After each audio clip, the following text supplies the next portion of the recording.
Fisiologi dasar potensial membran, potensial aksi, dan potensial berjenjang merupakan konsep-konsep yang mendasari fungsi sel-sel saraf dan otot dalam sistem saraf dan sistem otot. Berikut penjelasan lengkap tentang masing-masing konsep. 1. Potensial membran.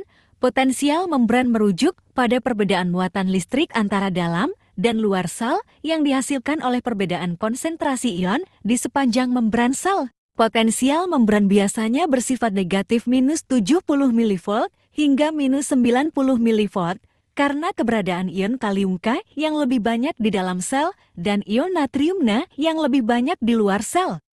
Potensial membran dipertahankan oleh pompa ion seperti pompa Na tambah dan K tambah atpas yang menjaga keseimbangan ion di sel. 2. Potensial aksi.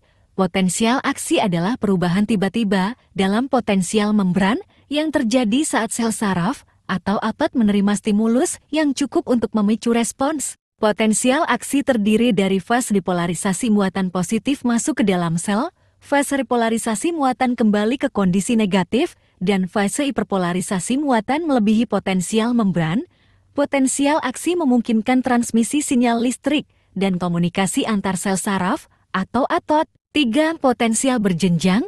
Potensial berjenjang merujuk pada perjalanan potensial aksi sepanjang akson sel saraf, di mana potensial aksi dipicu di satu titik dan menyebar ke seluruh panjang akson. Potensial berjenjang memungkinkan transmisi cepat sinyal listrik dari satu ujung sel saraf ke ujung lainnya tanpa kehilangan intensitas sinyal.